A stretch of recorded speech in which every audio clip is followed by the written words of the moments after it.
Hello everybody, welcome back to the channel. This is going to be something a little different for me. It's something that I've been figuring out how to do, figuring out how in-depth I want to get into this. I want to talk about a couple of reissues that came out just a few weeks ago. On May 15th, the 60th anniversary of Pet Sounds, we got two new releases. We got this release from Universal. This is the Vinylphyle Pet Sounds Audiophile edition. And then we got this guy, the Pet Sounds Definitive Sound Series DSS One Step. Considered to be the premier audiophile version of Pet Sounds. Now, I had a video not too long ago where I was talking about Pet Sounds. I did a video announcing this release. I did another video on the anniversary date on May 16th, also my birthday. And just talking about my excitement about this release. Anytime we get something new to sink our teeth into with the Beach Boys or Pet Sounds especially, I am very interested in it. So there was a big to-do about this coming out. There was a lot of variants of different types of Pet Sounds that you could get. There was a yellow vinyl edition of Pet Sounds session highlights. There was a splatter version. I'm still holding out on those. I'm trying to see which one I want. There's also a CD, which might be the route that I go. We had a Zoetrope Pet Sounds picture disc release. And then also we had the Vinylphyle 2-record set of the mono and stereo, both remastered, as well as the Definitive Sound Series DSS reissue, remaster, whatever you want to call it. So what do I think? Well, to start off the bat, because most of you will not watch the full video, they're both fantastic. You cannot go wrong with either one. One does not sound so far and above the other that it would be a disappointment. They are both cut from different masters. You have the Vinylphyle, which comes from the 1966 master. Now, there's kind of some gray area that I don't know too much about as to whether it's actually the original master or one of those early reissues from the 60s. The Vinylphyle was cut by Joe Nino Hernez, who does a lot with Vinylphyle. I have several Vinylphyle releases. I have Nat King Cole, The Christmas Song. I have the band, Northern Lights, Southern Cross. So I know the quality of Vinylphyle and what it's been, what kind of ripple effect it's had in the collector's world, so to speak. So I was very excited when that was announced. And then when I made that announcement, had no clue about the Definitive Sound Series version, which was sold originally straight from Capitol Records. And then I think it ended up on the Beach Boys site. As of filming this, which is May 21st, both of those sites are sold out. It was limited to 6,000 copies, and I'll get into the packaging and everything in just a moment. But you can see I'm 1767. The numbers don't mean anything, but there is everything. Track listing, title on the spine, the cover with the DSS logo around the frame there. So what ended up happening was I ended up buying the Vinylphyle copy myself. Was not sure about the DSS because I was thinking, I don't have the greatest system. And people that watch this and will comment will probably, go crazy that I use a Fluence turntable. I don't have anything fancy. I think my whole setup is only worth a few $100s. It's not, you know, the top of the line. I live in a townhouse, so I can't blast music the way that a lot of people can if you have a home that's separated from other places, or if you have, you know, a shed in your backyard that you can listen to music in. I'm in the basement of our townhouse with neighbors on one side, so, you know, I can only do so much, and I'm mostly listening during the workday while I'm working, which I did not do for these first listens. I made it a point to sit down here. I was off and, you know, had a beverage and enjoyed listening to these records back to back for the first time. So all that to say, I did not think that I was going to get the DSS to start with. It's a $100 record, but my loving parents gifted it to me for my birthday, which was very kind of them, and I am very, very happy to have it in my collection, and I'm very thankful for my parents for getting that as a very generous birthday present. So I have them both. Now, I was talking to my buddy Tommy over at Tommy's Musical Adventures, who is a mega Beach Boys fan, knows a lot more about their history and everything than I do. He's a big Brian Wilson fan. He got the DSS. Now, what makes the two different is that the DSS, and I'm just going to call that for time's sake, that comes from the master tapes of the 1972 tapes that Brian Wilson redid at Brother Records when the Beach Boys left Capitol and started publishing under Brother Records. And a lot of people consider that to be the definitive version of Pet Sounds. It has not been reissued as many times as the 1966 masters, from what I understand. I think there is a release between the DSS and the 1972 that came out maybe 10 or 12 years ago. I'm not 100% sure on the background of that. So it's obviously not been touched as much as the tapes that Vinylphyle comes from. So obviously you're in theory going to have a cleaner, more pristine product.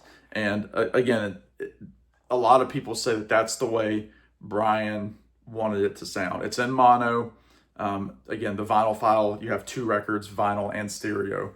Now, there was never a true stereo mix of this record when it came out in the 60s. This was done in 1996. And when I first heard Pet Sounds, I was listening to the 1996 remasters. I have the CD that has, it starts with the mono, and then it goes right into the stereo, and it's got a couple of bonus tracks like Hang On To Your Ego, which is the alternate version of I Know There's an Answer that they had to retouch a little bit for the record because of disagreements within the band. And that's what I knew Pet Sounds to be.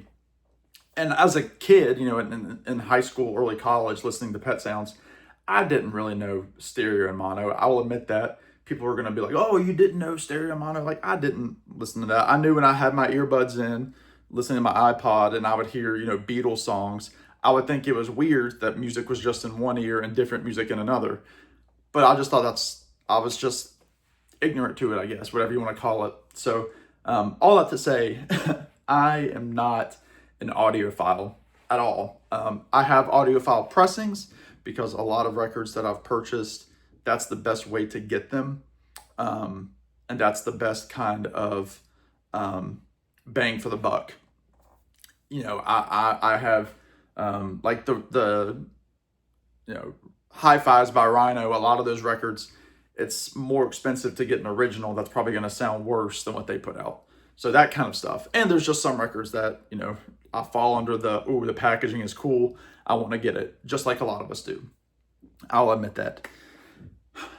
Again, all that to say, I'm not going to sit here and give you a track-by-track breakdown because to me, for me doing that, it would come across as sounding uneducated and it would come across as sounding like I don't know what I'm talking about.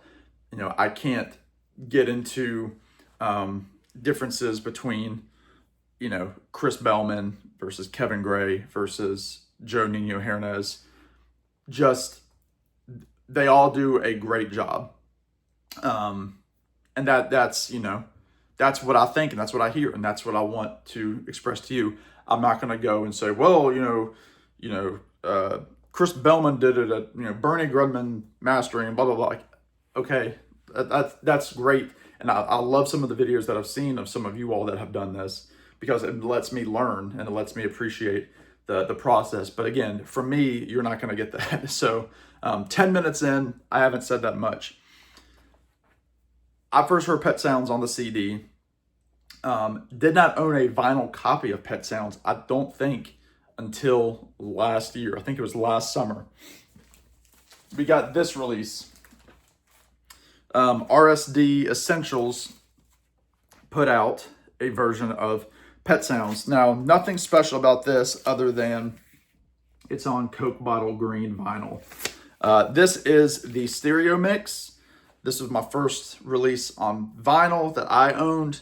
So this is just pulling, I believe, directly from those 1996 remasters. So it's digital, all that stuff, but I had Pet Sounds on vinyl, and it's cool. And funny enough, this is one of the more expensive copies of Pet Sounds that I own. Even though when I got it, I was very disappointed in the packaging. It's a little flimsy. It's not a gatefold, which the original wasn't a gatefold. But, once I got it and kind of said, okay, I've got it, then I was good to go. Well, again, talking to my buddy Tommy at Tommy's Musical Adventures, he's saying, you can't have Pet Sounds unless it's in mono.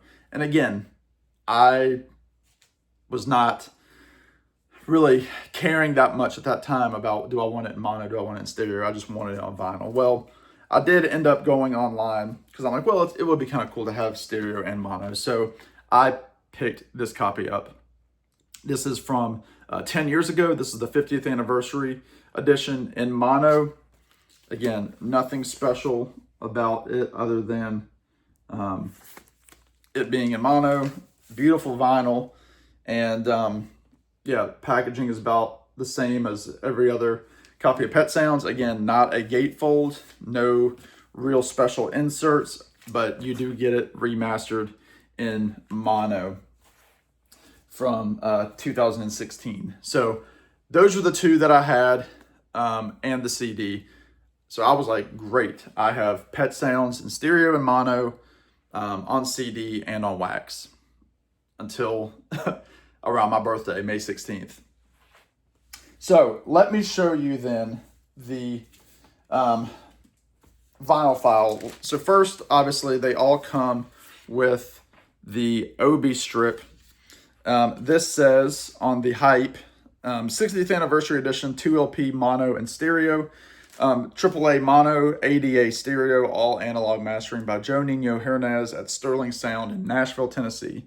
180 gram heavyweight vinyl pressed at Record Technology Inc. RTI, includes 4-panel insert featuring new liner notes, tip-on wrapped gatefold jacket, and satin matte finish printed on clay-coated board, archival poly sleeves, limited edition. So, and then on the back you have the tracks for both discs. And I'll just show you one of the records. The only difference is one says stereo and the other one has nothing. A couple of fingerprints on there. Sorry about that. But I have listened to this now. I've listened to stereo, I think, twice, and the mono about 3 times for this vinyl file version. So that's where I'm coming from for this. And the vinyl file is awesome because, again, you don't have the glossy finish like those other 2 copies. You do have this matte finish, and again, pretty true to the original packaging. But what took me by surprise was this gorgeous gatefold. And I'll say right off the bat, the gatefold for the vinyl file I love more than the One Step. It's got that great collage of the 5 Beach Boys on the cover, and then all the animals from the San Diego Zoo where they took the photo. And in the inside, you have, again, like the information on the OB strip suggested. Like a lot of the Vinylphyle, you have a replica of the notes from the tapes, and then a wonderful write-up and essay about the record. You have an intro by Pete Townsend, which is fantastic, up there in the bold. And then you have the main essay by Howie Edelson from November of 2025. And it's just fantastic to read about Pete Townsend's admiration for Brian and for the music is just wonderful, especially when you know anything about The Who and Keith Moon's love of the Beach Boys and always wanting to be in the Beach Boys. So what do I think of the Vinylphyle? Well, again, I listened to this before the DSS, and what I did was I listened to the mono first, did not touch the stereo because I wanted to have a back-to-back true comparison of the mono and the DSS. And I'll say, when I first listened to this before the DSS, in my mind, I was thinking, do I like this more than the the super audiophile version? It sounds fantastic. And again, it's 2 records, I think $55, still available. Again, the DSS is not. So if you feel like you missed out and didn't grab this, go ahead and grab it because it sounds great. And you know, like a lot, it has the bass, clarity. You could really hear more of like the tambourines in the background, especially with the mono. There's voices that you hear on songs like I Know There's an Answer and Here Today, where you kind of hear the studio chatter in the back that Brian left in. It's almost like a flub. You can really hear it here, but it's not distracting. And I think it's just wonderful to listen to this. And again, I still have my moments where I'm going back and forth in terms of, you know, do I like this more? Do I like it less? It's a different sounding record than the DSS. Again, coming from the 1966 tapes versus the 1972 on the DSS. I think it's clear. I think it is quiet. And I just absolutely think it's a wonderful bang for your buck. And again, when I opened this up, I was just floored by that gatefold because I had not seen it. But yeah, if you get this, I would say really pay attention to I Know There's an Answer. Listen to the instrumentals, the Pet Sounds, and Let's Go Away for a While. Those are both great on here. As you know, kind of figuring out if you want to actually get this release or not. If you have a friend that has this, play those songs and see what you think. So well done, Vinylphyle. I can't recommend them enough. They hold their own against, you know, Rhino High Fidelity or any of those reissue audiophile online stores. So let's go to the main event here. This is the DSS. This is, again, limited, numbered out of 6,000 copies. You've seen this enough already, the outside. So let's take a look at the inside. Now, again, kind of a similar feel to the Vinylphyle. And I can show you. I don't think there's many differences. There is a slight color difference with the One Step. You can see the color is a little bit darker on there. And you can see like the goat, how it's kind of got a little bit of a brighter look to it. I think that's kind of indicative of what the music on this is sounding like.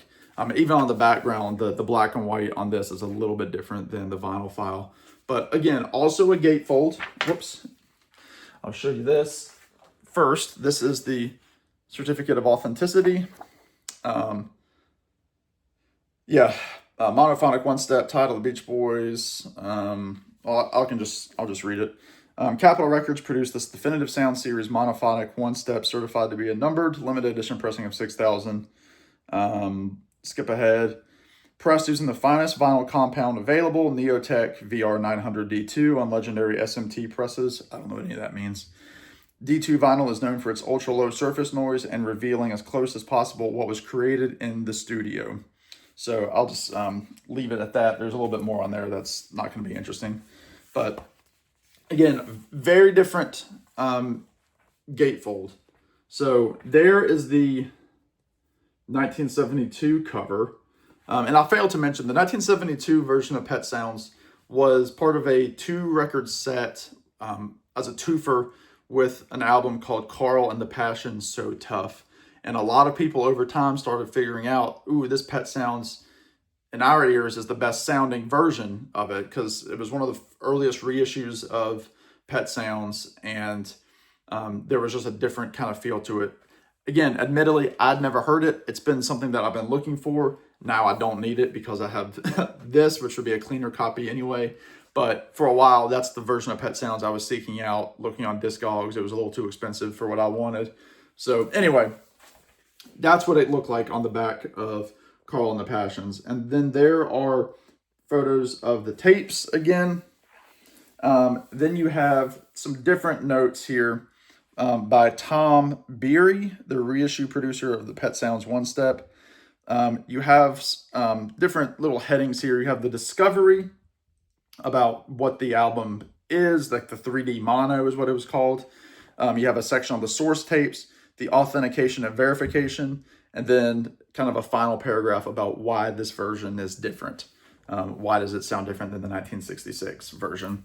So again, it's a beautiful package here. And I will say, one thing I did notice right off the bat was the vinyl does feel different. It's smaller grooves, more dead wax. And then if you can see, probably not. Yeah, probably not. But the dead wax has an etching that says the way, what does it say? The way Brian cut it. So they've kind of got this tribute to Brian Wilson about this is what he was doing in 1972. It comes in a nice inner with the DSS logo there. So again, what did I think about the music on here? Again, I've listened to the DSS now, I think 3 times. So I've, over the last, not even week, I've listened to Pet Sounds, I think about 8 times total, and then have done a lot of spot checking. So I was comparing this to the Vinylphyle, and then also comparing it to the Pet Sounds 50th record that I had. And I was comparing the stereo for the Vinylphyle with the RSD Essential stereo. So I had, things to compare it to. Now, I don't have an original Carl and the Passion, so I wasn't able to do it with that. But again, mono to mono, Wilson to Wilson, whatever you want to call it. Again, first listen, wasn't sure if I liked it more or less than the Vinylphyle.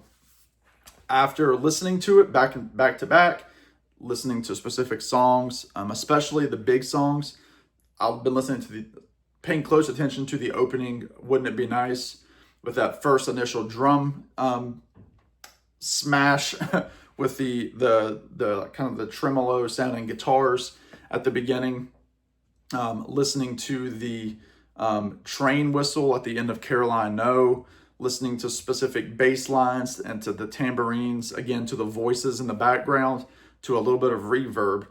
This one does etch out the Vinylphyle by just a little bit. Again, it's got a brightness to it that the other one doesn't have.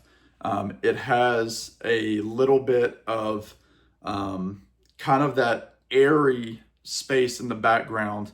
It's got the studio noise, which is what Brian was going for. It's got that almost like that dead ambient noise between notes that Brian, that's why he went to so many different studios, especially recording Smile, the follow-up to this, and Good Vibrations. Brian heard that. That wasn't really a thing in 1965 and 66, but Brian was searching for it, and he was doing it, and he was loving it, and it became an inspiration for so many artists after him to record in that way. Yeah, I think the thing to me that kind of set this over the edge over the Vinylphyle was listening to it with my face directly facing my speakers on my couch, hearing the harmonies on Salute John B for when it's like that final chorus where they sing, "So hoist up the John B," and Brian just kind of goes into the stratosphere with his falsetto. That to me was the moment that I was thinking, wow, this album, knocked me down when I first heard it in terms of just pet sounds in general. And hearing Salute John B like that, a song that I've heard a million times, it was a different listening experience. Again, was this a $100 experience? That, I guess, depends on your system. That depends on your cartridge, how you have your room set up, what kind of space you have if you're in an apartment versus a townhouse versus a house. There's subtle differences. To me, it's probably not that far and above the Vinylphyle. Again, if you just heard the Vinylphyle and never heard this, you would think that's the greatest thing you've ever heard. And it is a fantastic pressing of pet sounds. And I will say, listening to the stereo, which a lot of people have problems with because the album was originally in mono, the stereo on the Vinylphyle blows the 1996 version away. It makes the 1996 version seem flat and almost two-dimensional versus the three-dimensional aspect of the Vinylphyle. The mono versions of the DSS and the Vinylphyle also beat out the 2016 version, which does have a slight edge to the 1996 version. But yeah, hearing the Vinylphyle compared to the 50th, again, there's no real contest. Again, I have a soft spot still for the 90s versions because that's what I learned to love, and that's a copy I won't get rid of. But I could definitely see myself getting rid of the 50th anniversary edition because these two versions just, they just do wonders to it. So all that to say, I feel like this was a very fun experience to listen to pet sounds like that. I hadn't done that in a long time where I've listened to an album so much after just getting it, over and over and over again. I kind of fall into the, I think, collector's camp, like a lot of us do, where we just want to get more records and we don't spend time with one record like we should.